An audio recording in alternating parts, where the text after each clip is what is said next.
So hello everyone. So today we have two presentations all around Errata management, and we've got two, as I said. So we've got Errata ABI design and an Errata framework session. So we're going to start with the Errata ABI with Sona, and Boyan will later change over and do his Errata framework presentation. So over to you, Sona. Thanks, Joanna. Are you able to hear me? Yeah, coming through loud and clear. All right, thanks. Okay, so today we will go over the Errata ABI design that we've implemented for EL3. So we will go over a brief introduction to the Errata ABI calls, which is supported by EL3 and the ABI discovery process. We also will look at an example of a pseudo code of how the OS uses the ABI. After this, we will get on to the design considerations. We also take a look at the ABI functions and input expectations, the basic data structure and CPU-specific arrays, and a flowchart of the implementation for both the generic as well as the special case. So special case is for platforms which have like a non-ARM interconnect, and high-level sequence of putting it all together. And I have also shared like snapshots of the testing that I've done with the TFTF framework as well as unit testing.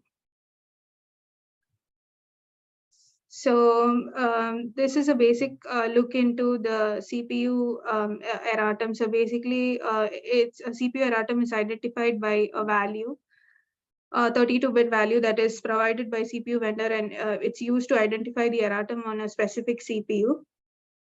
So as a part of the requirement, the Errata ABI spec needs to it complies with the SMCCCV 1.1 or higher calling convention. The following three function or calls are required by the Errata ABI specification. That's the EM version, EM features, and EM CPU erratum features.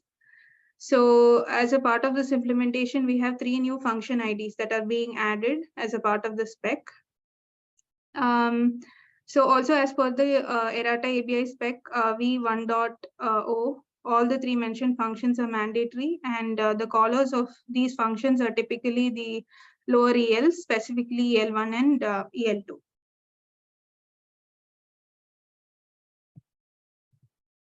So this is like a high-level flowchart of like just to go over the three functions and how it is being used. So EM version is the call to identify the ABI version that is being supported. So the input to this function is the function ID. So if the ABI is supported, we go through the rest of the discovery process, else we just return that the ABI feature is not supported. So if the ABI is supported, then the next function or the call is to be called as the EM features function with the function ID 1. And also the second parameter is the EM function ID. This EM function ID is nothing but the FID of the third function. So in this EM features function, basically when the call is made, we're just trying to identify whether the EM function ID that has been passed corresponds to the third function and if it's implemented or not. So if it's implemented, then we go ahead with the discovery process, else we say it's not supported. So once the second function, that is the EM features, has returned that the third function is supported, then we next call the EM CPU erratum features function, where the three parameters that are being passed in are the function ID for that specific call, then the erratum ID, which is the unique identifier we talked about earlier, and the forward flag. So the forward flag here is used as an indicator for us to identify the calling EL when the ABI discovery process is okay. So when the ABI discovery process is to query is the call being made from EL1 or from EL2, we identify like has it been forwarded by EL2, that is going to be identified using this forward flag. So when it's from EL1, according to the spec, the forward flag is like we need to check if the forward flag is 0. And if it has passed via the EL2, then the forward flag can be changed to 1. So this function basically returns a W0, and we can have all these return codes that are mentioned in the table, depending on the return from the function. So this function effectively kicks off in EL3 the process of going through an array of the corresponding CPU. So when the call is made from a CPU, we extract the part number and revision, and the variant information from the MIDR register. So this part number information is then used to identify the array for a specific calling CPU from an array of structures. So basically, it's like a list of CPUs. Okay, I'm just going to pause here. Are there any questions?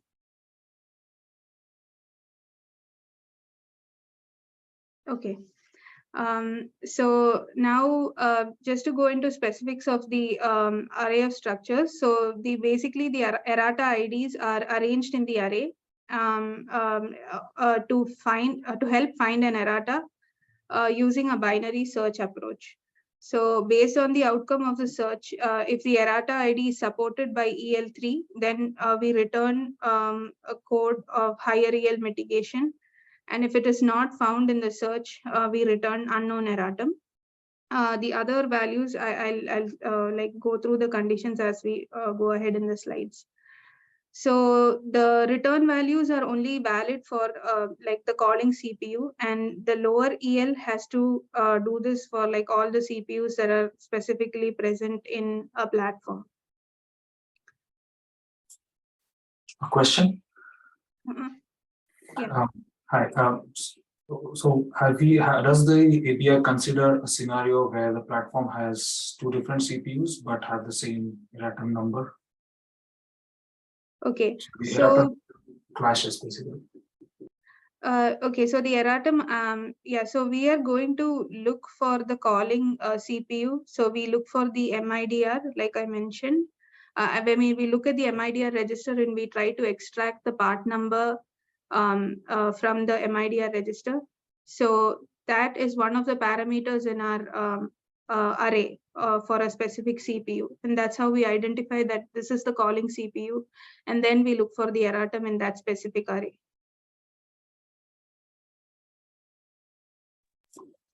So Varun, to clarify, so even though the IDs are the same, we have separate arrays for each CPU, and the calling CPU will determine which array will look. I see. Okay, and the caller will also know this information, or will the caller, let's say in this case it's the Linux kernel, will the caller also know about the topology of the platform and then will make this decision? Yes. Yeah. Okay. Thanks. Okay. So this slide is an example that is that was provided in the spec doc. It's just to give a high level use case of this ABI feature. So when the call is initiated by the kernel or EL1, the forward flag here is set to 0. And there may be a list of erratas, like you see here, CPU erratum ID list. So there may be a list of erratas, and the OS might need to probe and like find from EL3 the support like status for each of these erratas. So it basically calls the CPU erratum features using the SNCC call and with the erratum ID as well as a forward flag. And then based on the return value, the OS can take like further set of actions like that's mentioned here.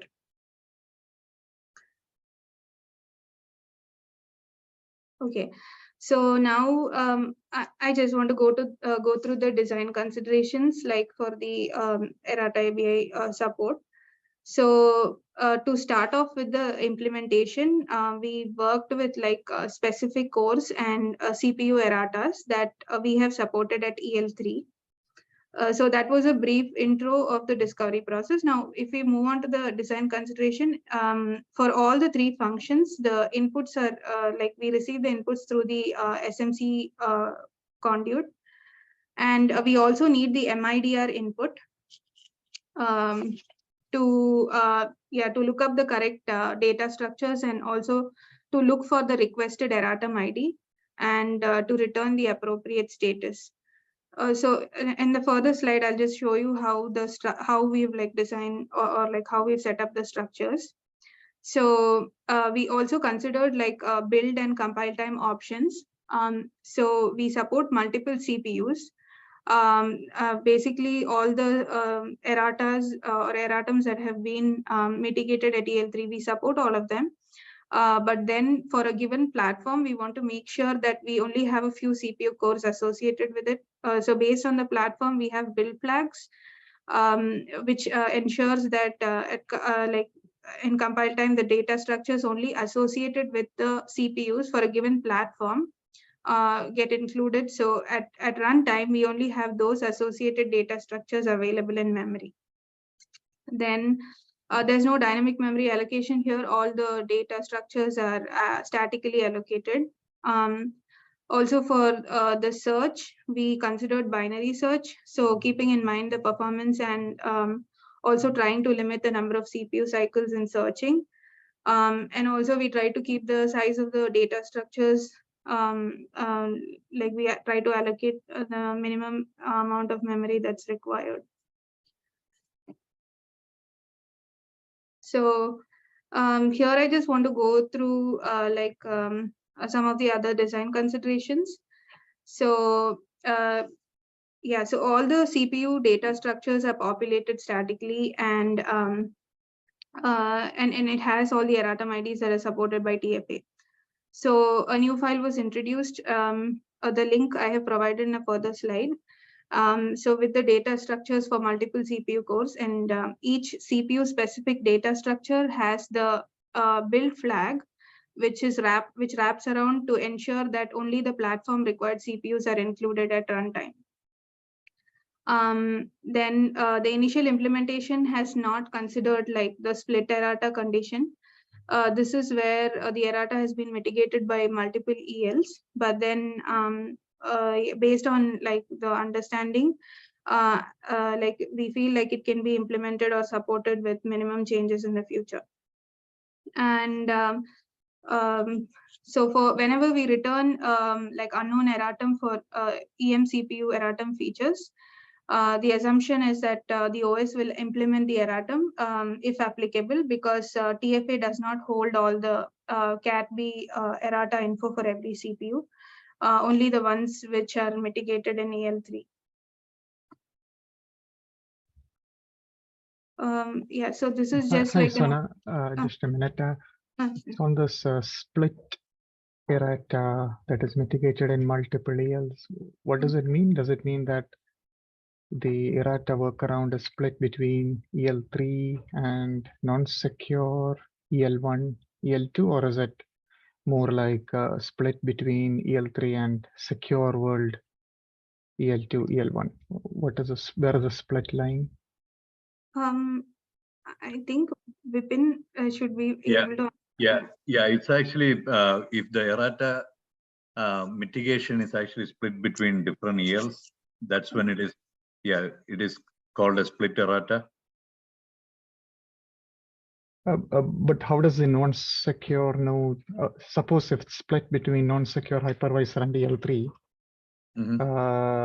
how does the non-secure know that it needs to do the split part of the errata workaround? Because there's no error code corresponding to that, right? It's unknown errata or higher EL mitigated or not applicable, right? So yeah, right now the split errata is actually in the ABI spec. It is actually not a detail, and in the very first version we don't even support any split errata.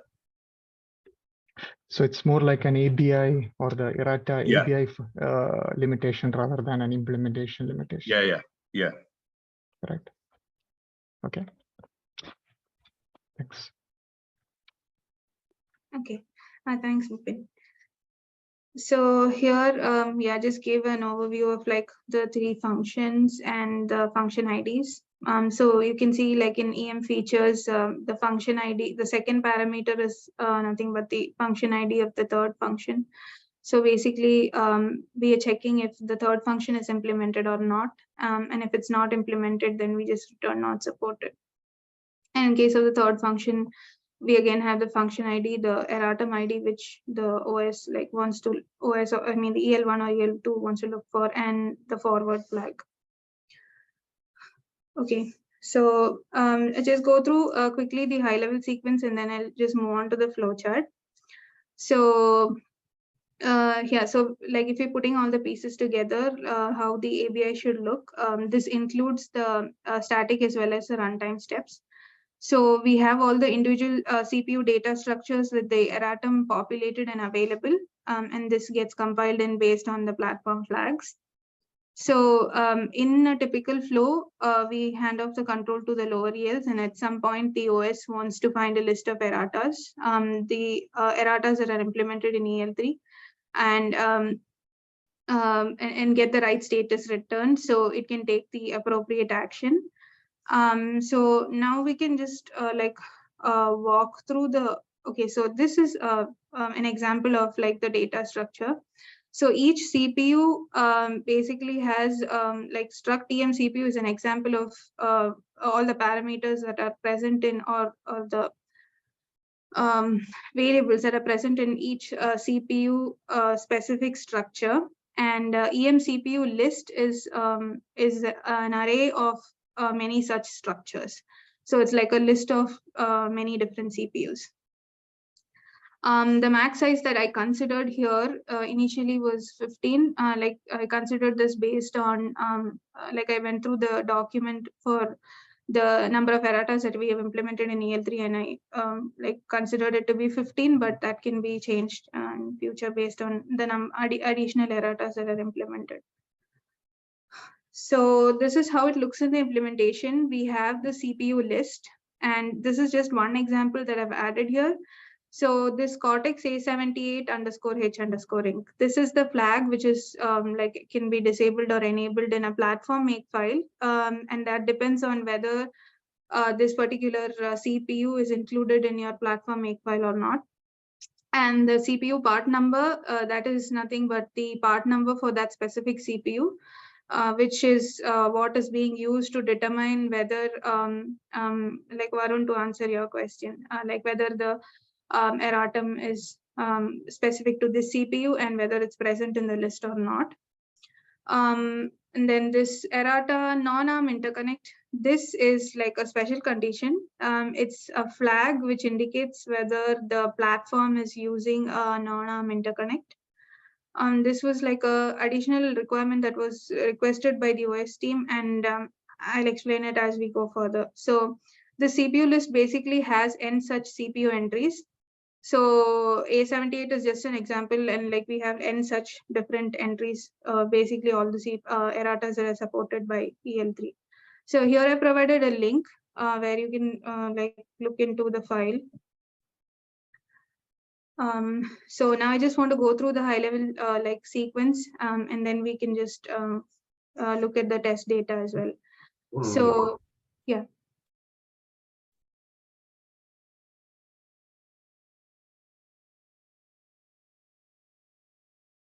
Okay. So yeah, so in the typical flow, like we are assuming that, okay, like now when the EM CPU erratum features function is called, like it passes in the FID, the CPU erratum ID, and the forward flag. So the first thing that we check is the forward flag. Now, if the forward flag, if the call is being made by EL1, we want to ensure that the forward flag is 0. Or if it's passed via EL2, then we want to ensure that the forward flag, if it is not 0, then we want to ensure that the calling EL is not EL1. So if like one of these parameters is not true, then we immediately terminate and like return invalid parameters. If it is, I mean, if these conditions are satisfied, then we just go to the next flow where we are extracting the CPU part number and the revision and variant information from the MIDR register. So then we look if this part number is present in the CPU list, like the data structure that I just showed prior. So basically it's an array of structures. So we look whether the CPU list is present in the structures or the data structures that got compiled in. So if it's present, then we go ahead with the flow. If it's not, then we just return unknown erratum and we terminate. So here, so if we find that the CPU part number matches the calling CPU, then we go through like a binary search for the errata ID in the array that is specific to that CPU. And if it's found in the list, then we go ahead with the other conditions that we need to check. And if it's not, then we just return unknown erratum. Okay, so here now we need to check if the revision. So in some of the CPUs, right, we see that like the errata has been completely mitigated in hardware. So there are specific versions present in the document to specifically mention that this has been completely mitigated in hardware. So we have a variable to indicate what that revision number is. So if our revision number that we've extracted is greater than or equal to that hardware mitigated version, then we just return to the OS that this particular erratum is like, we just return not affected. So if that condition is not satisfied, then we are looking whether the revision and variant information lies within the range of affected versions. And if it's yes, then we are going to check for this errata non-ARM interconnect flag. So this errata non-ARM interconnect flag is specifically is not for ARM platforms like FVP. This is specifically for platforms that do not have a non-ARM interconnect. That do not have an ARM interconnect. So the mitigation for these erratas are not provided by EL3, but we just have provided like we have just provided like a return status to the OS so that the OS knows whether the mitigation needs to be done by from the EL1.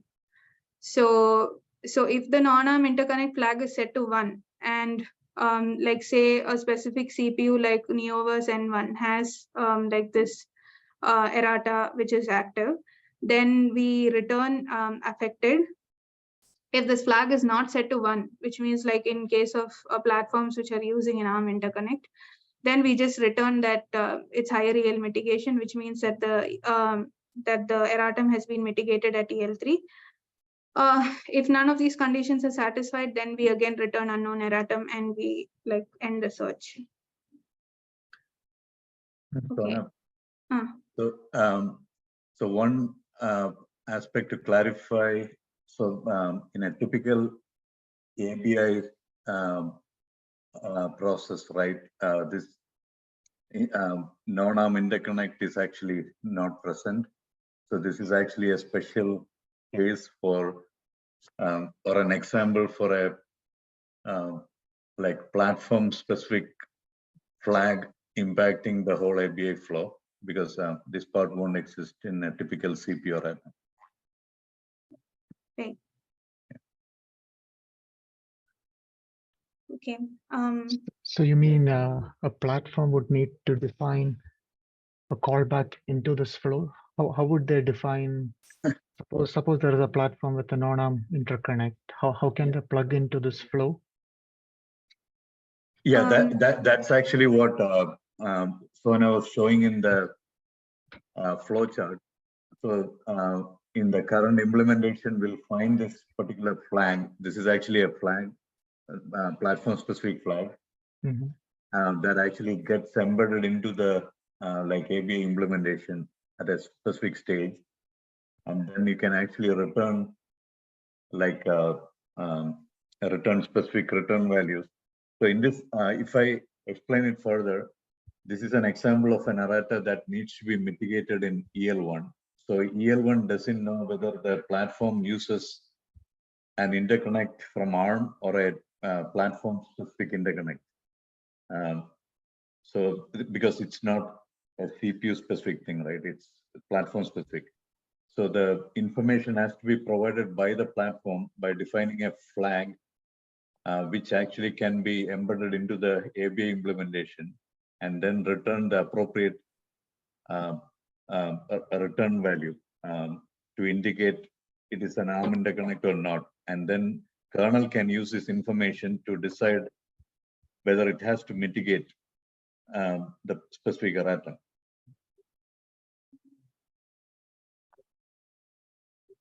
So is it always going to return affected in case the platform, even though it has a non-ARM interconnect, it has some platform specific mitigation?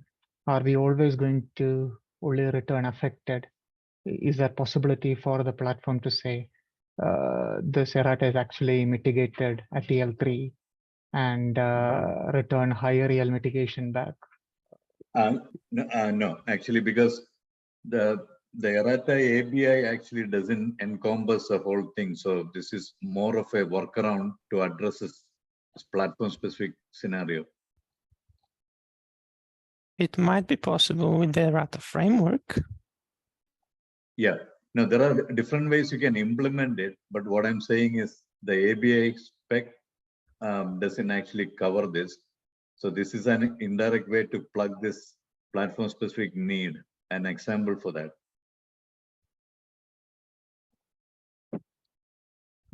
Okay.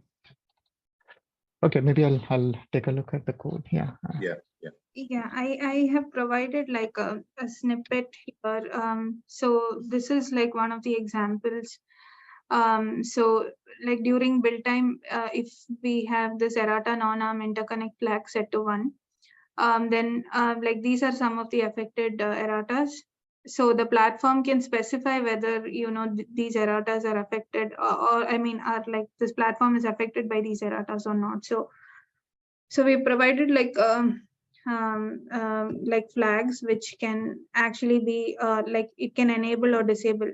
So this is an example of A715, which is like a CPU specific structure. So yeah, if the non-ARM interconnect flag is set to 1 during build time, only then this specific errata gets included in the structure. So just quick question, right? Yeah, so since you said you're using binary search as the assumption that whoever implements it will put it in sorted order. Yeah, so we need to have like unit test cases just to ensure that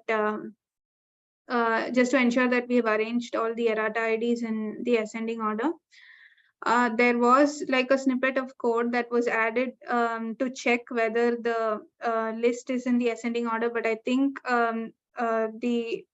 there was a suggestion from the OS team that we remove it because like it would take additional CPU cycles just to check whether the list is in ascending order or not. So that is something we will have to specifically check using like a unit test case or yeah.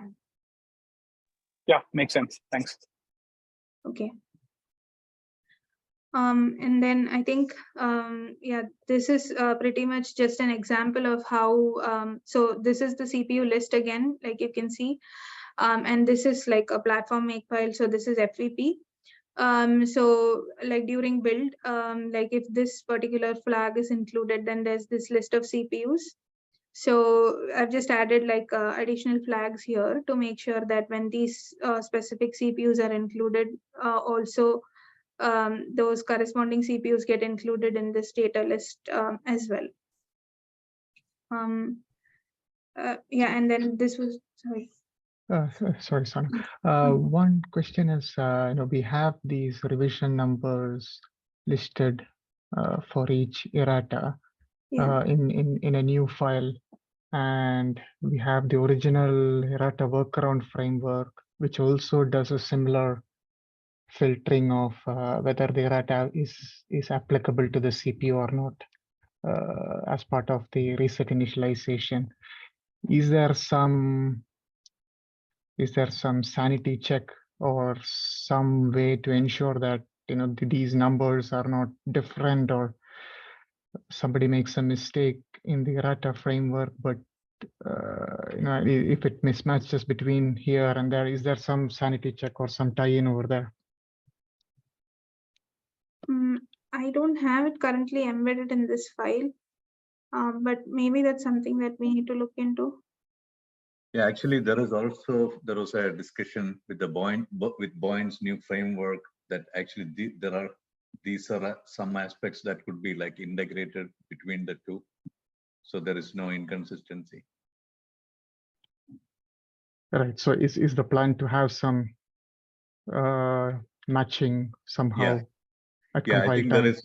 Yeah, after this one and the framework patches go, there is actually some optimizations that we were thinking with Boyan's framework as well. Okay. Okay. Yeah. Thanks.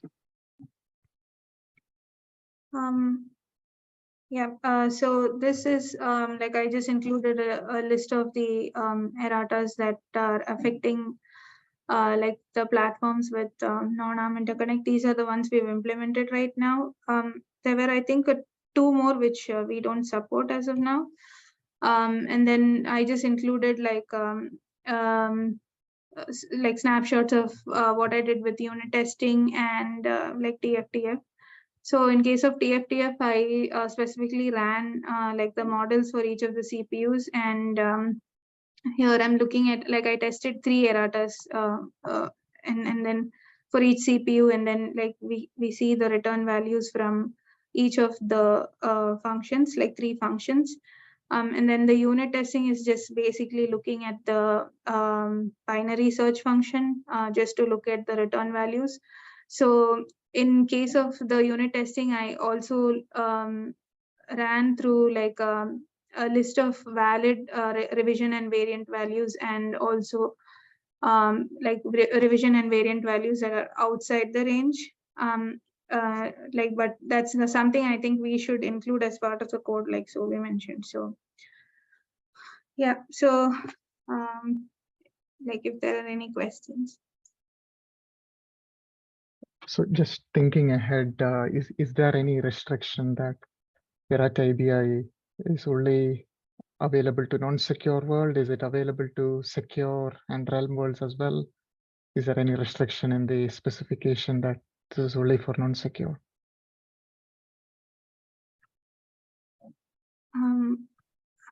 I am not, I don't Yeah, think. actually, yeah, at the moment, actually, it doesn't imply that. But those are probably clarifications to Jose too. Yes, Yeah, yes. So, yeah, so yeah, Jose is, yeah, you're here now. yeah, currently the specification doesn't really dictate which security state can call the ABI. The question is rather, should we impose any constraints, or rather should we make it explicit that both the realm or secure security states could invoke the ABI? I mean, my view would be that you would want to if say an errata only applies to a particular world, from principle of least privilege would dictate that you only show that to the appropriate world, right? Unless say the mitigation is for say realm world is a non-secure world. I don't know how, if that's even possible, right? But yeah, I think there should be an option to isolate. So we do have some wording, if at all possible. Yeah, in the interface definition, we do state that if the errata cannot be worked around by a particular EL, say for instance, EL1, then the implementation needs to return unknown. And this follows from the same principle that you were just referring. So probably we can extend this to, if the errata cannot be worked around by a particular exception level in a particular security state, then the return needs to be unknown.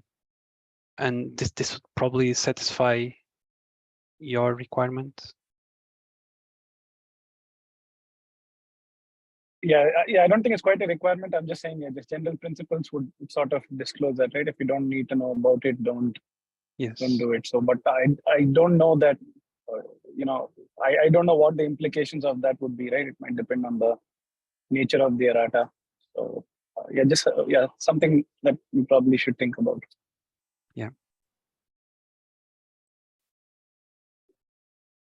Yeah, so I guess in that case, I hope in TFA there shouldn't be any restriction that this ABI is only callable from non-secure.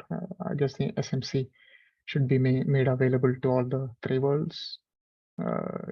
Is that correct? Or are you only making it available to non-secure today?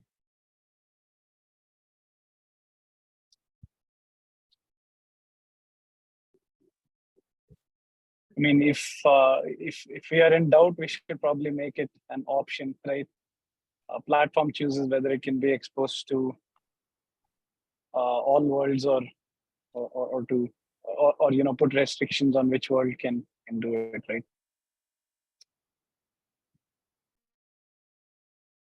Yeah, I guess this if we are expecting a generic Linux kernel to run under a realm, the generic Linux kernel might make use of the same ABI to discover what workarounds it needs to apply at EL1, realm EL1 in future. So I would think this ABI is, it needs to be made available to the realm world generically, and then EL3 needs to have the intelligence to figure out whether this errata applies to a particular world or not, depending on the details of the errata. But generally, I think this ABI should, as a framework, it should be made available to all the 3 worlds, and then EL3 can do the right triaging based on the specific errata, whether it needs to be made available or not.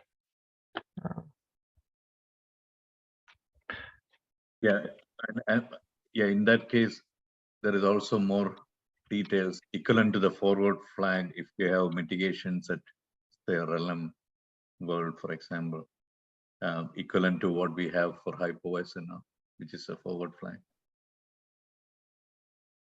Okay. If the call gets directed through that, Right. So even if you have this build flag that I talked about, right, it's essentially the platform making a choice that, I won't work with a generic kernel, right? So your guideline in the framework could be don't restrict it if you want to work with a generic kernel, but if you want to make that choice, go ahead, here's a build flag of sorts, right? Yeah. Okay.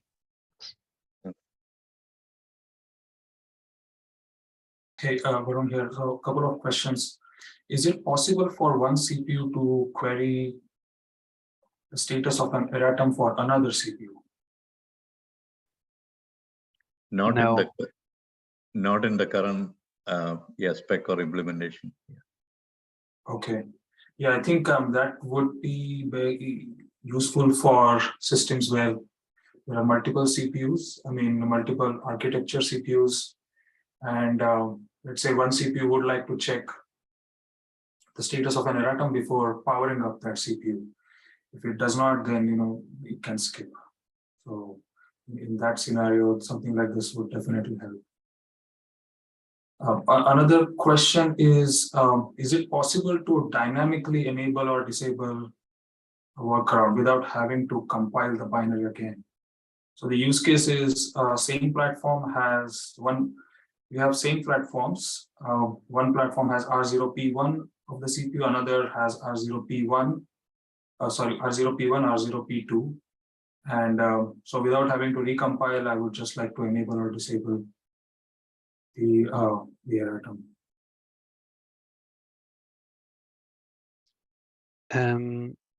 So enabling and disabling the workarounds was not yet facilitating in this ABI. Isn't it?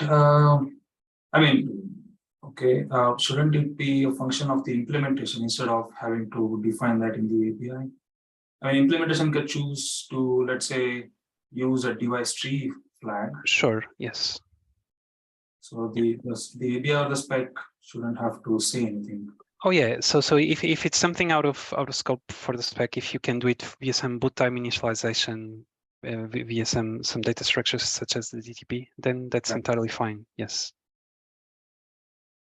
Currently, each Erratum implementation checks the particular CPU version, and if it doesn't apply, it won't apply it. So one build should work for both CPUs. I see. Okay.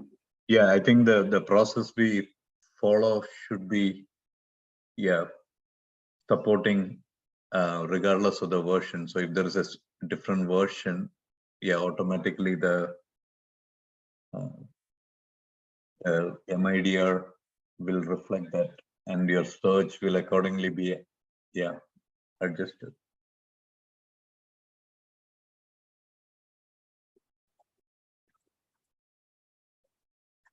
I'm just worried about time. Do we have enough time for Boyan's presentation? Sounds like we're going to start that now by the looks of things. Yeah. Perhaps if Oh, there's not any, quick. well, if there's any questions, we've always got the mailing list to follow up further. Please present, Boyan. Yeah, thank you. Do this. Hopefully you can see everything. Right. So the Errata framework is a separate but related piece of work that I've been working on. And it has a few motivations of why I've been trying to do this. The first one is that implementing an Errata today is extremely verbose. It requires at least 5 changes in different places. The first is the actual Errata implementation, which sets the bits or whatever the yes then says, plus a checker function which checks if the Erratum applies on this particular CPU version, the question from before. Then it needs to be applied usually somewhere in the reset function, but can be anywhere in TFA. And then it needs to be reported and for debug builds. Then it needs a macro and a docs mention, and it's a lot. The second reason is that the Errata ABI requires a list of every Erratum, and this is one more place to edit. And this is redundant information that's not accessible by the ABI at the moment, and it would be nice to unify them. So all the useful code is basically this. The rest is just boilerplate to make the Erratum be applicable and all the runtime do its thing and do whatever needs to be done. This is extremely annoying to get past review.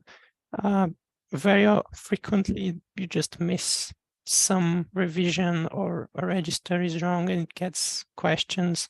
It's very laborious for both the reviewer and the reviewee. Some errata are a little bit more involved.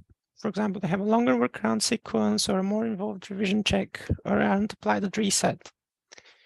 But that's very few of them. Most of the errata look like the template above, and even more of them can be pigeonholed into this template, for example, CVs.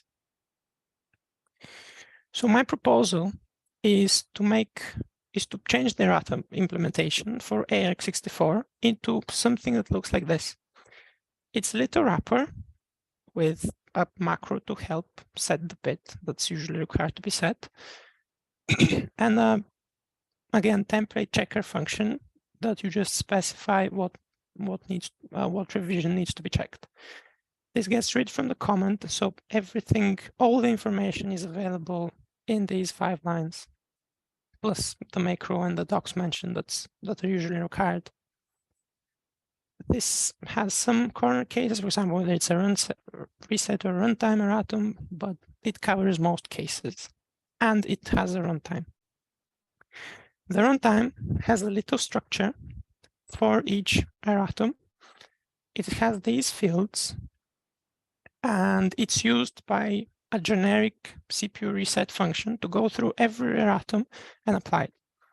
There's also an errata report shim, which calls into a generic errata reporting function, so that would remove the errata reporting place to touch. This can happen automatically. This should cover most cases. I'd say something like 90%.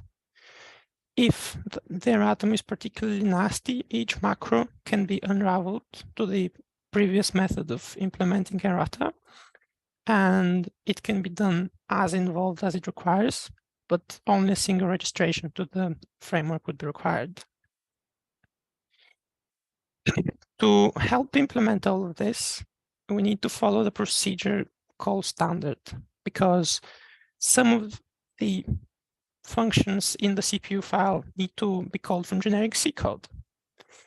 So I've based the following on this very, very simplified interpretation of the PCS. And I assign each function, each thing, its own registers. For example, the workaround implementation is only allowed to use R0 to R7, and it gets the CPU revision as a parameter in R0 and R5. All other registers need to be treated as callee saved, and this should simplify code a lot. For ARC32, there are just not enough CPUs to make this change worth it. Writing the framework is somewhat involved. So for ARC32, we just register each erratum to the framework, which looks like this with a single line. And it exposes the erratum to any runtime that wants to use it. And we should be good to go. The implementation itself for the runtime has some cost. First, the workarounds and the checker function. Checker function should be almost identical, if not 100% identical.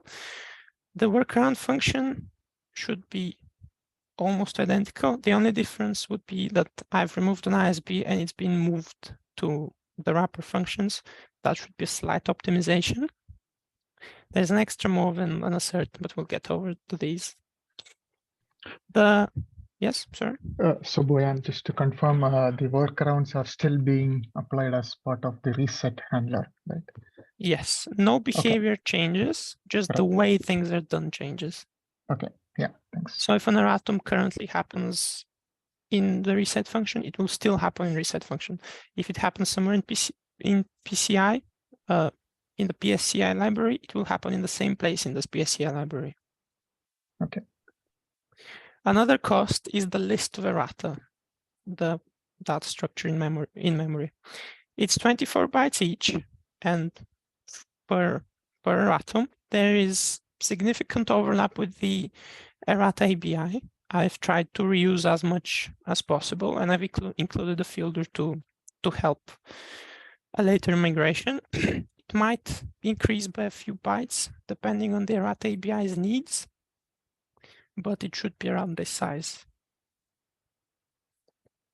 Then the reset function, it becomes pretty big, but it becomes standard. It has a fixed size of 19 instructions, 5 fixed and 2, whereas previously it was 5 plus 2 per erratum. And it has a loop with 8, which requires executing 8 instructions for each erratum. Previously that was only 2, and it didn't. These instructions did not run for disabled errata. With this framework, disabled errata will need to be loaded into memory, checked, they're disabled, and skipped. There's a space saving for CPUs with a lot of errata. And yes. Then errata reporting. It's a debug feature. It's compiled out on released builds altogether. It does not exist. So its optimality is not considered. What's considered is it being useful, reporting correctly, and having a nice error message. The common print function is written in C. It's around 250 instructions, and the shim that's per CPU is 5. So the plan going forward.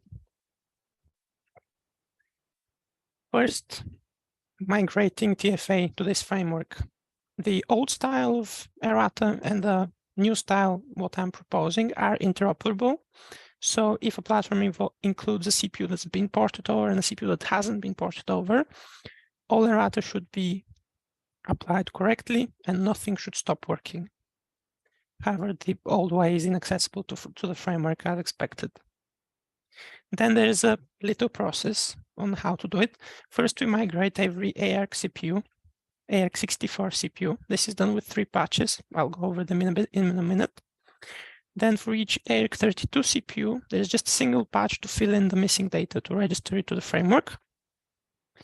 Then we need to converge with the Errata ABI and eventually submit to the LTS.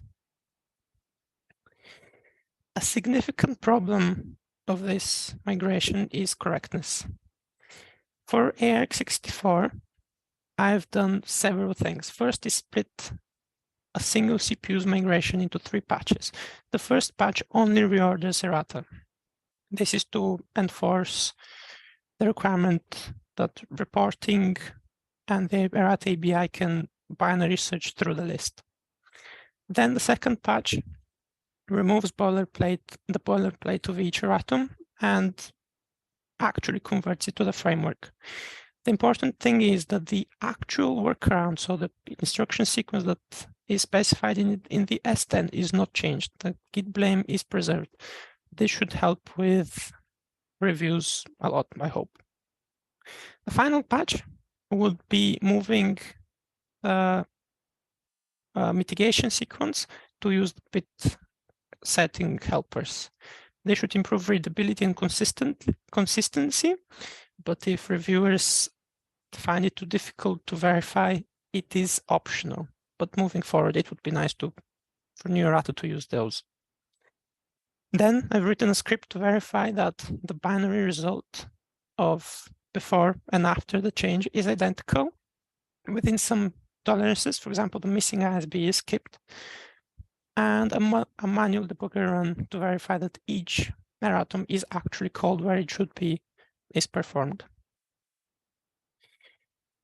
There are a few open questions. The major one is, do we do this in the CI? At the moment, except for a Juno board, it is not, and that's hard-coded.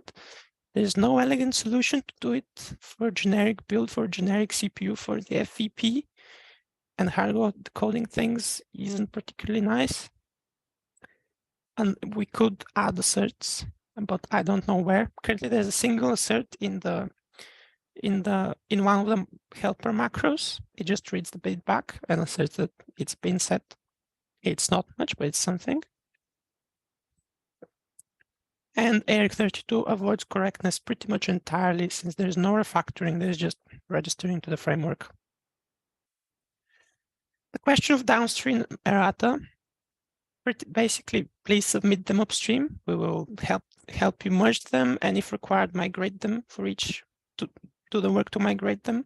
Regardless, it will be much easier to maintain. Changes are pretty easy to implement.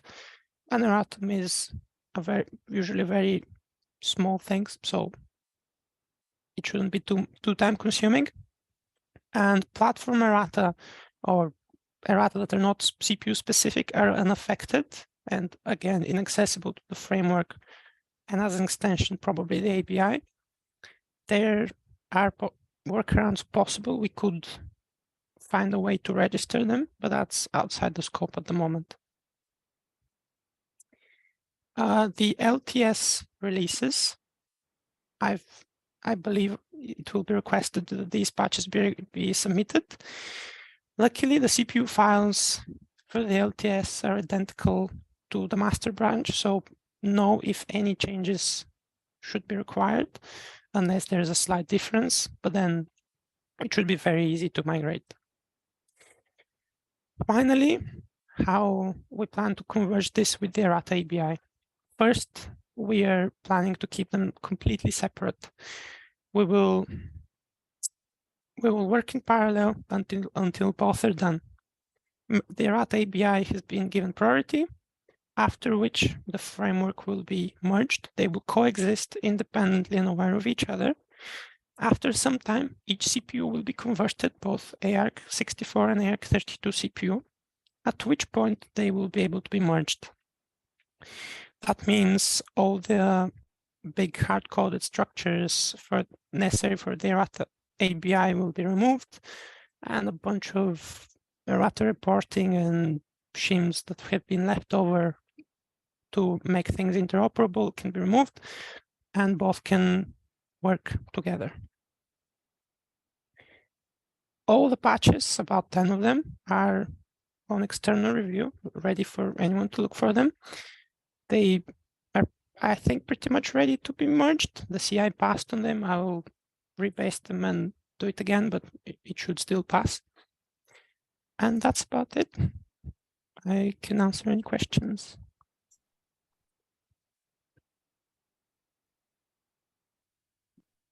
Hi, Varun here. So I just wanted to understand from the LTS perspective, you said that gradually it will show up there. So can you confirm that for testing, you have tested all the CPUs that will get affected, or is it just a portion of the CPUs that are supported in the tree? So my initial patches involve fully converting two CPUs, one ARC64 and one ARC32. After which, this third step will go over each CPU. It's not a difficult process to do for each CPU, but it takes a few hours. There are something like 40 CPUs, so I cannot do it in a single time. No, So no, I haven't go over each of them, if that's what you mean. No, I mean, before we get these patches in the LTS, I just want to make sure that everything has been tested and is stable. So that was the reason for asking this. So Varun, actually that we will consider for LTS only after this convert CPU step, where each of those CPUs can go through this. Oh, okay. I thought it will be considered after the cleanup step. Well, the cleanup and the converge are the same step. Okay. And do you I know? think the cleanup, so merge the ABI framework and the this framework we are talking. So they're like independent set of patches at the moment. So in LTS we have a choice of if we want to take the ABI step, then we have an option to take it even before we merge these two frameworks. So that's something we should discuss based on the priority for some of this erratum that has come up from some of the partners. Right. And what kind of timeline are you planning for these steps? The reason for that is I'm just trying to understand that until we get the framework, we won't be able to get the newer workarounds into the LTS. Yeah. So if you wait for a month or two, then if an important workaround shows up, then what do we do in that period? Yeah, I think there is at least couple of months that we are thinking which will take for all this merge to happen. So currently the plan is to target the cleanup to happen by end of April. So it may actually spill over a bit, but at least we are thinking it should happen before the next TFA release, which is the 2.9 release. The framework does not affect merging errata into LTS. It only starts affecting it once the CPU has been converted. At the moment, that's only 2. But at the same time, the framework is interoperable with the old style. So in theory, it could also be merged incrementally into LTS. Whether we should is a different question. Right. I mean, if you look at it from LTS perspective, you don't want to keep on taking these patches over the next 3-4 months and then conclude that activity. I would like to get that entire thing once in the LTS, so that with a version bump we can say that the entire thing is supported, instead of saying that it will be supported over the next 5-10 versions. I think we don't want to go down that path. Yeah, I think we are trying to do this soon in terms of converting to the new, because the inconsistency can be costly, because if the main line is implementing it in the new way, and LTS needs the same errata, and if it doesn't move to the new framework, then you may end up implementing it in the old-fashioned LTS, which is not something we want to. Right. Yeah. Yeah, I think LTS is going to be hit either ways. Yeah. Because this activity is going to take time, and I'm just worried that the fixes, the workaround mitigations that come up would be delayed because of this activity. So the shortcut approach would be to just get those patches in the LTS first and then when the framework stabilizes, only then getting. But I mean, I'm just saying this because I think you said by 2.9 it will stabilize. So it's still a lot of time. Yeah. In theory, any time that's saved from the Errata framework on implementing any individual errata, so for review and the actual implementation, if we want to have them independently, so all or nothing in LTS, the save time will just be spent on LTS. So it shouldn't take much longer implementing an individual erratum for a particularly long time. It is doable.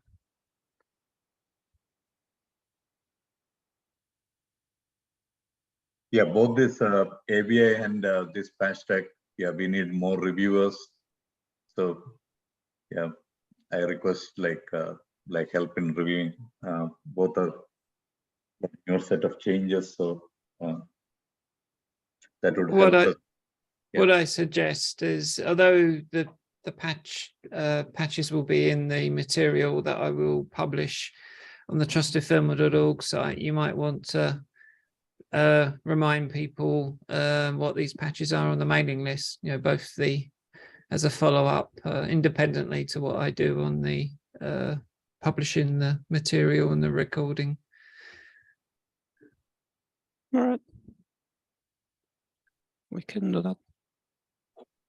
Sorry, one last question. So you talked about some scripts and some testing that you did.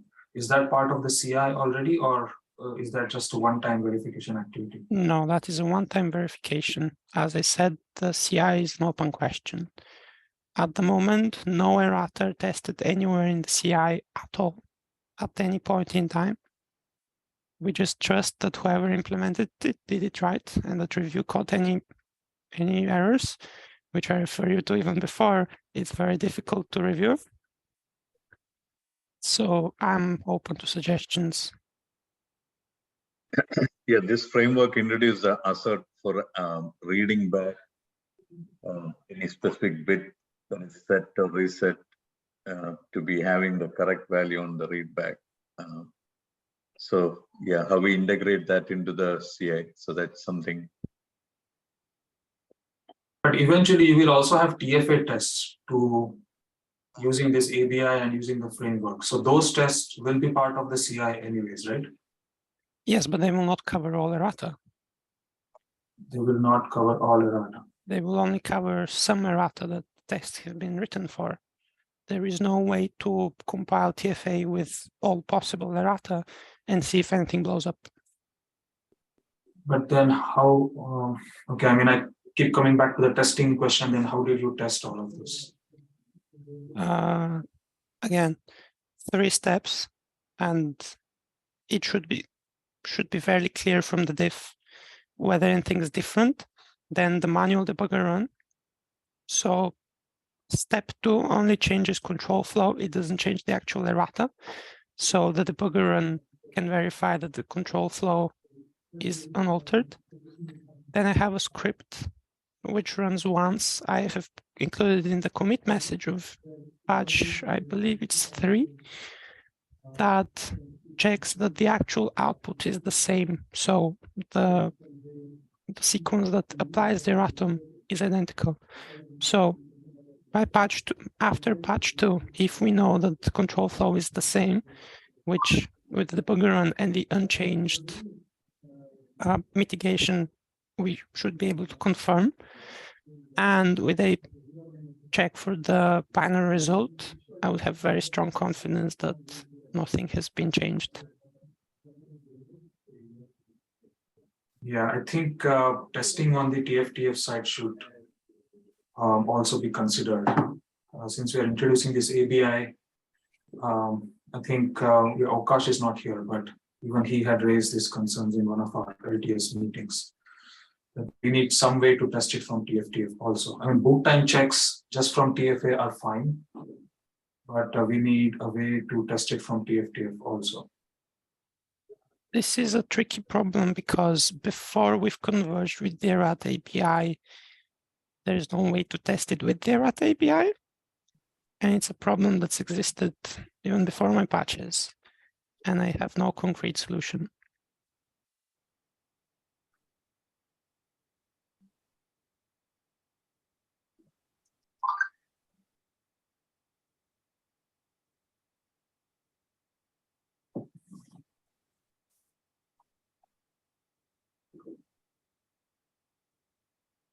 Okay, we're almost 10 minutes over here.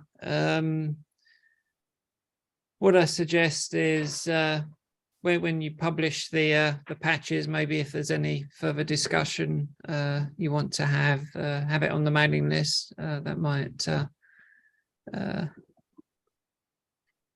give the ability to continue any discussion. Both mine and Sona's are up on external Gerrit, so anyone can comment anything they want.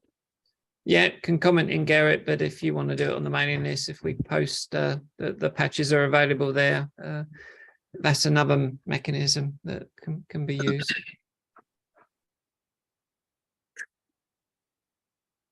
Okay, any other final comments by anyone? Okay, thank you, everyone. Sona and Boyan, if you can give me a PDF version of your slides, I will make them available in the next few days on the trustedfirmware.org tech forum pages, along with the recording. Will do. Thanks, Jana. Thank you, everyone. Thank you. Bye. Bye.